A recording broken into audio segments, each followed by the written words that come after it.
Honourable Lanre Okunlola, representing Surulere II Federal Constituency in the 10th National Assembly, is a seasoned architect, politician, and community advocate. Born on January 26, 1966, he holds bachelor's and master's degree in architecture from the Ahmadu Bello University Zaria, with significant professional experience. Elected under the All Progressives Congress APC in 2023, Honourable Okunlola serves as the Deputy Chairman of the House Committee on AIDS, Loans and Debt Management. He has made his mark in the National Assembly, advocating for policies that prioritize development and fiscal responsibility. The eighth order of the day is commencement of debate on the general principles of a bill for an act to assure adequate funding for mineral resources exploration and extraction through public-private partnership and for related matters. Standing in the name of Honourable Lanre Okunlola. Mr. Speaker, this is a critical piece of legislation designed to transform Nigeria's mining sector through enhanced funding, strategic public-private collaboration, and adhering to best international practice in mineral resource exploration and extraction. The aim of this bill is to ensure that our mining sector reaches its full potential, creating jobs and fostering economic growth and strengthening our country's self-sufficiency in mineral resource. Those against you say nay. That is have it. Known for his strong connection to his constituency, Honourable Okunlola actively engages with the people of Surulere II through various initiatives and implementing community-driven projects to address pressing issues. With a focus on youth empowerment, education, and infrastructure development, Honourable Okunlola has built a reputation as a responsive and compassionate leader, regularly meeting with constituents to understand and address their needs. As a lawmaker and a community builder, Honourable Lanre Okunlola continues to be a beacon of hope and progress for the people of Surulere II.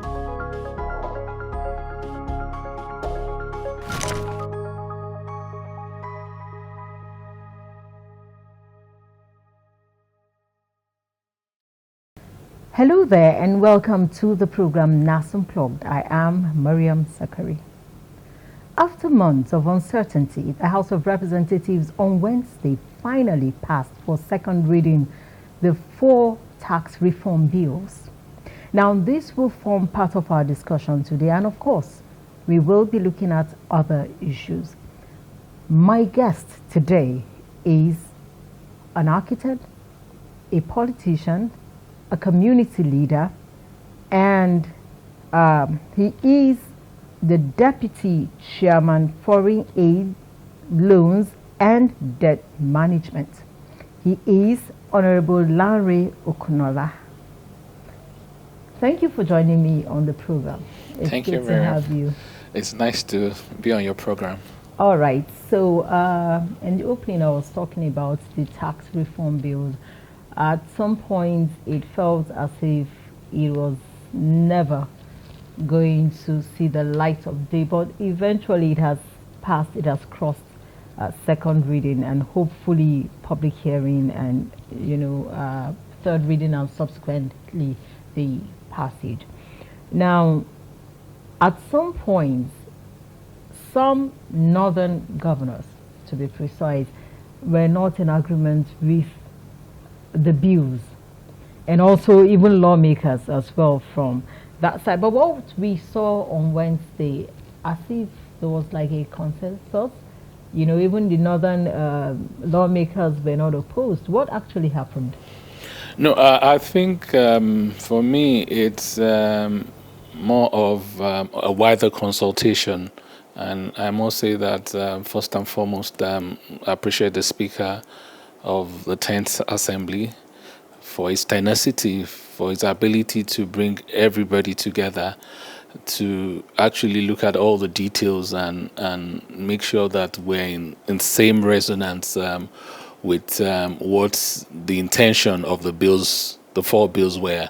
And at the end of the day, you can see that all the lawmakers had, in their own wisdom, saw the need that we need to have these tax reform bills, because over the years we've just dealt with an obsolete, very aged a tax system that is not proven internationally. And I guess that we've been able to work together, we've been able to network and see the need why we must have this one for economic stability, to make sure that Nigeria progresses accordingly, and for development. The yearnings for this is along that tendency, such that growth can begin to happen, things can begin to work and be put in place. I noticed also that during the debate, just one person had reservations with the four bills. And according to him, there are inconsistencies. That was the term he used. Why you are part of you were in the chamber and you also made contributions as well. Why do you think that a colleague of yours still holds the view that, there are still inconsistencies in these bills? Well, in lawmaking, there are processes, and I mean, the part of the processes is what played out in the chambers, So I mean, and it also gives rooms for where views are heard, and that's why we have public hearing. I mean, we're still going to public hearing where other inputs will come in making sure that we have a perfect bill at the end of the day, So I think it's a welcome idea, it's a welcome development, so that we can move constructively towards making sure that we have that tax reform bill that is for the whole of Nigeria. Honorable, I would ask you to speak to Nigerians, because some people are concerned that with the passage of these bills, there will be multiple taxations.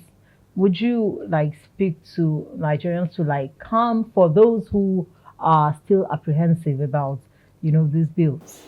No, I don't see. You see, the lopsidedness that we had before now, all those things have been taken care of in these new reform bills, whereby there won't be multiple taxations. So the parameters have been set in such a way that it's a uniform line of interpretation that has been given to it, and with that, it means that every other thing will form seamlessly towards the development of the country. Yes. Okay, so just moving on, we'll leave that since at least it has passed second reading. So hopefully, maybe at the public hearing level, more discussions would happen on those bills. I'm also aware that the House of Representatives they've urged the federal government to enforce penalties against officials involved in corrupt practices. While a lot of people are applauding this move, it is also known that corruption in Nigeria is something that has eaten deep into the fabric of the society. Do you see this a move or the motion passed urging the federal government? Do you really see it making any impact, considering the level of corruption in Nigeria?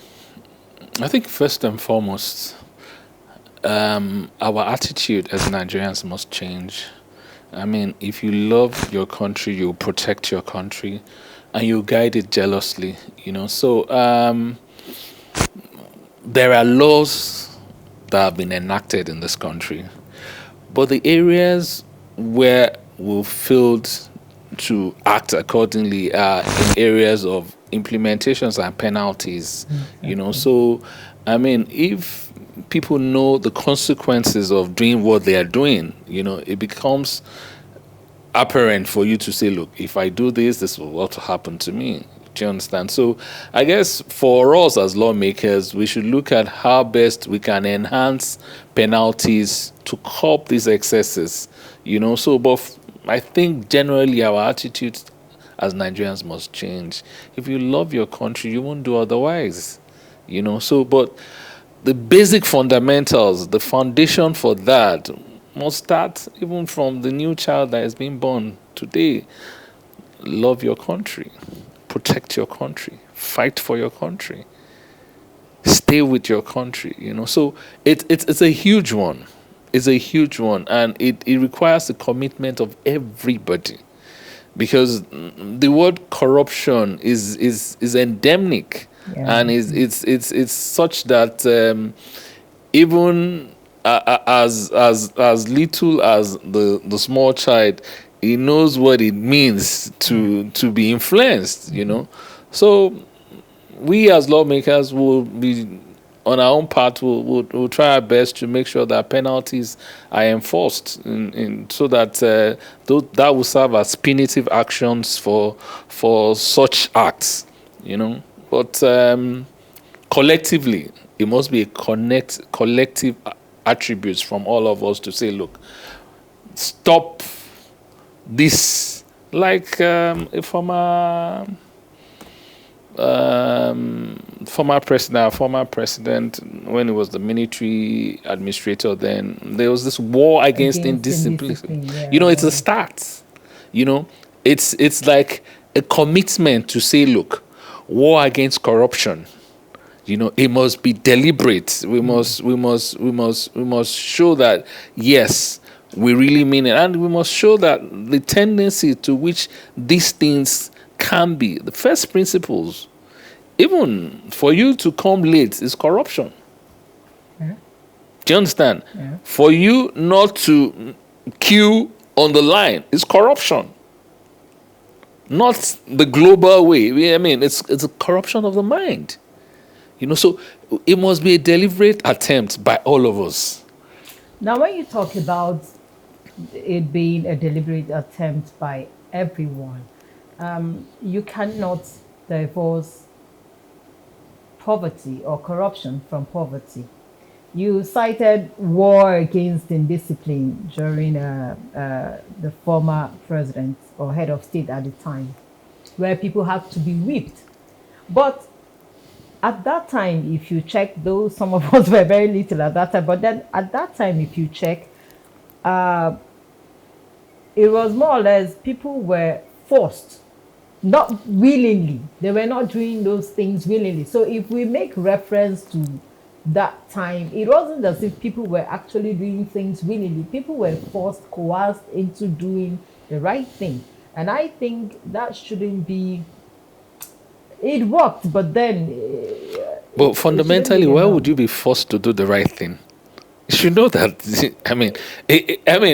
Then there must be a mental problem. Do you understand? So, I guess that what we need to do is rebrand ourselves to say, look, enough.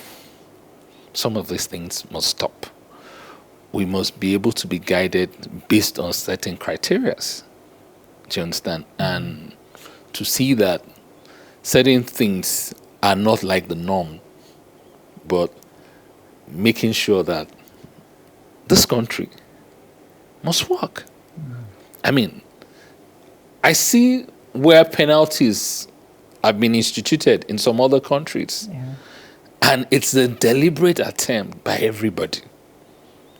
So for us as Nigerians, we should shy away from ethnic colorization, religious colorization towards all these tendencies. If you do otherwise, this is the penalty. And everybody knows it. So it's a process, and I think that gradually we need to start, even maybe have a curriculum in school that defines corruption in itself, so that from childhood you know what it entails and what the penalties are if you go this way, so that maybe that's a rebirth of an attitudinal change. Yeah, okay, so the need for attitudinal change, like you said, is very important. Let's look at what happened recently, for instance, the Chief of Defense Staff was denied visa for an official engagement to Canada. There have been a lot of reaction, but the one I want to look at is the reaction from NSA, where a lot of people said it was a little bit inappropriate. He was telling Canada to go to hell. You know, people have been reacting, and some people have also said if we can fix our issues, there is no way Canada, though disrespectful, and also, I'm sure not, it is disrespectful, and considering the caliber, a whole chief of defense staff being denied Canadian visa. But again, it speaks volume of how the world sees us, don't you think? No, I think that's just an unfortunate incident. For me, I guess these are issues that can be resolved diplomatically without the this unnecessary interface. But what we can do is also to make sure as Nigerians that we show some respect as Nigerians to ourselves, and people begin to love us as Nigerian, proudly Nigerian. Anywhere I go, anywhere my green passport takes me, I mean, I'm proudly Nigerian. So I guess that if they see us in that light, maybe some of these tendencies will not come to light. I think again we Nigerians are one of the God's gift to this earth, because of every area, every aspects of life that you can look at, you find Nigerians there. So I guess that maybe the reaction is out of jealousy, I mean, out of the fact that they know what we are and who we are. But, so again, I want to appeal to all Nigerians to please don't say bad things about your country. It's the only country you have. That's your identity. Love your country, and they will love us in return. Right. Okay. So, as a lawmaker, your first discipline is architecture. Yeah. Okay. So, how did you find your way into politics? You got tired of. Let me hear your story. So, how? Okay. Did you, Well, as an architect, the dynamics of being an architect is that you start from nothing to something. Interestingly, people don't understand the fact that as an architect, you are more creative in terms of looking at things from different perspectives. You look at your built environment, you want to say, oh, how do you want to make it conducive? How do you want to make the environment look the way you will call that is organic, that it flows from one point to the other and all that? And while doing that, you're interfacing with the people. I mean, the people are your clients. So eventually you find out that you're relating and solving what their issues are, what's their critical problem, what their needs assessment is, what area is their strength, where do you want to come in and leverage on, where there are issues, where there are problems, issues, critical problems that you want to see. And with that eventually, naturally makes you a politician, and before you know it, you begin to add value to their lives. And that is how gradually I found myself in politics. So how has it been for you? Well, it's been a wonderful experience. I must say that the ability to say that, I mean, again, it comes from the humble background that I've come from and the kind of training. I'm sure that I went to a secondary school where the first thing you are taught is non-sibi sedal. It's a Latin word. Non-sibi sedal is. What does it mean? It means not for us, but for others. Okay. So whatever you are in life is not for you, but for others. Okay. So it begins to inculcate in you the ability to want to make the life of the other better, not necessarily you, but so in doing that, you're finding that you're doing community services, you're impacting on people and your community, So it's been a wonderful experience. It's a wonderful mix, and coming from the background as a technocrat and in politics, you begin to see things in a different perspective.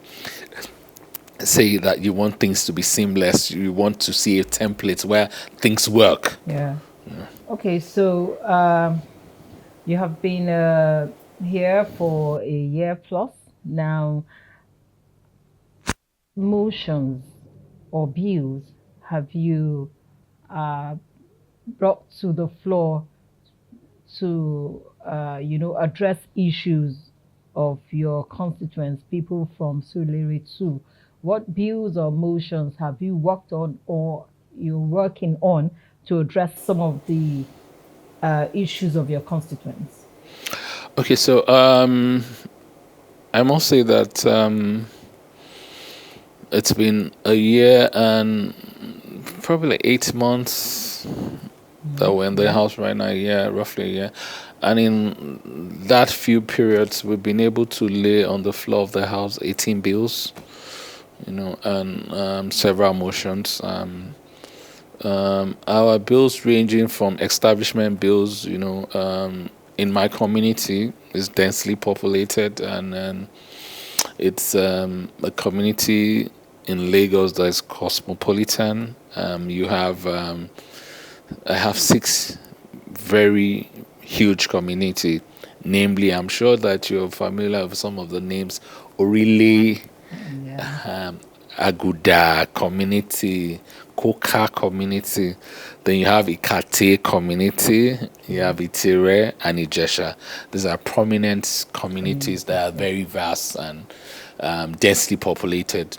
So we did a kind of needs assessment to see what exactly is their needs, so that would help in articulating some of the bills that we have.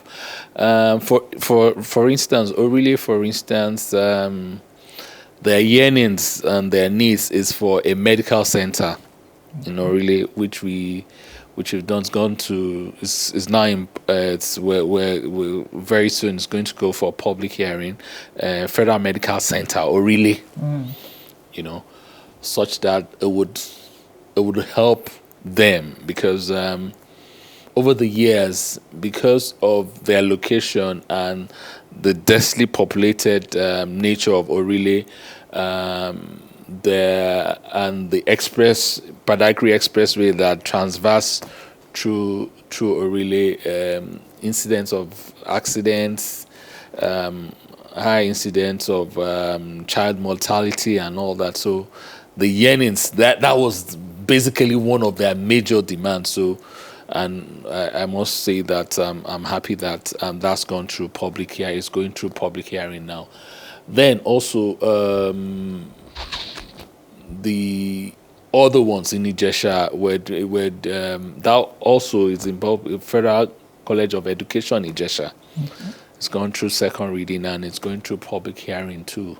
So in that area, so we've looked at other areas that are critical to our community too, like flooding is a major challenge in our area. I'm sure that in the news and in the papers and all that. So what I have looked at is that, how do we mitigate pre-flooding and post-flooding? What are the issues? Mm-hmm. And so we've looked at bringing an insurance bill whereby the insurance managers can take care of the pre and post flooding issues, so that's also gone through second reading, So we've looked at critical areas that concerns our people, and you start to leverage on what the formulations of our laws would look like to help build the community, Lagos State, and Nigeria as a whole.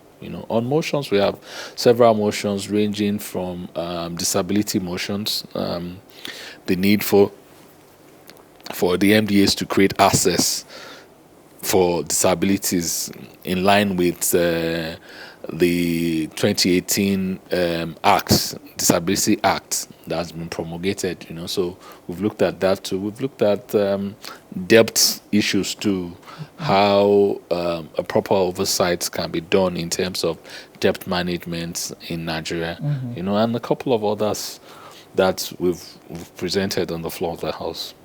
Now, the 2025 budget has just been passed by the two chambers of the National Assembly. Were you able to cite some of these projects, especially for your constituents into the 2025 budget? Were there notable projects that you were able to, as part of constituency projects? For me, those areas that need special interventions by federal governments, those are areas that are quite pertinent to me and to my constituents.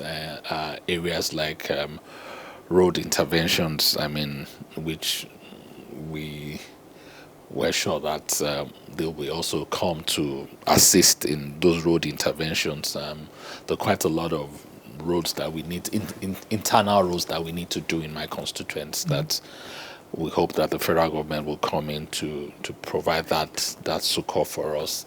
Then also developments, educational developments. We've been able to do a couple of classrooms interventions. We've done about 3 classrooms intervention on this last one, and we're hoping to do more. Also computer hubs, ICT learning centers. We've even taken it a step further now. We introduced ICT from the primary schools, and I'm sure that I've asked that should be worked into their curriculum too, so that they can start at a very young age to learn into that. So that's basically what we're doing in terms of classroom interventions. So we also looked at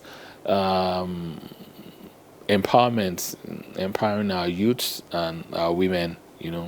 They're actually the strength, the bedrock of any society. And quite a lot of interventions too has gone into that. Then also look at those areas where specialist works can be enhanced in terms of equipment, supplies, and all that, artisans, trades, and other areas that are beneficiary to the community. Also, our own personal social responsibility in making sure that we facilitate JAMS, GCE to our indigent students, so that's also still going on. Okay, just attempt at rounding up our discussion this afternoon, or this evening rather. You are Deputy Chairman Foreign Aid and Loans and Debt Management, which is a very, I think it's a very important committee from the name. As Vice Chairman of that particular committee, how much I'll concentrate on debt management, because basically I know even the 2025 budget, most part of it, will be done on loans, and Nigerians have been they've been reacting to, long before this administration, not just this, even the previous administration, talking about the amount of loans that we keep collecting as a country. And at the end of the day, some of those loans are not used for capital projects. They're just spent. As someone who is part of this committee, what can you tell Nigerians about loans? Because some people just feel that these monies are being collected and squandered. Thank you, Miriam. Loan is a huge one. I must say that over the years, our portfolio for debt management has been so high, and the fiscal discipline in making sure that what is taken is utilized accordingly for that. It's an oversight on the part of we as lawmakers to make sure that, because the approval comes from here, to make sure that we as lawmakers also check some of these details so that loans are taken based on what the specific appropriated funds are stipulated for. But you see, the idea of not being able to consider yourself, say, oh, okay, so we've reached a benchmark, our loan exposure is so high, let's don't bother taking then it's like you're retarding development, So my take is that, yes, our portfolio is large, but we need to take loans that are meant for developmental projects. So, and you see that in the 10th Assembly, most of our interface and most of the things that we've approved are capital-based loans that we can see that it's for developmental purposes. So moving forward, so I guess that's part of the attitudinal change I was talking about, that we must begin to do things differently. We must begin to look at it from a perspective of how well we can enhance development, and as lawmakers, we also must be on guard to make sure that these things are used for the purpose in which is meant for. I must thank you very much, Honourable Lanre Okunlola. He is the member representing Surulere II Federal Constituency of Lagos State. Thank you so much for coming. Thank you, Miriam. You're welcome. See you soon. All right, so that's our package for tonight. Okay. Thank you for watching. We'll see you again. Okay. Mr. Speaker, the People's Speaker, thank you for yielding to me. I want to thank all our honorable colleagues for their wonderful contribution to this important bill.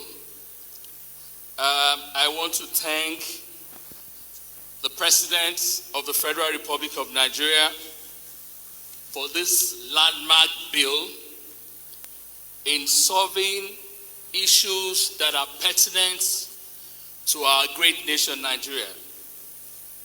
To me, this bill addresses two critical, important issues to me: economic stability and the growth of our nation, Nigeria.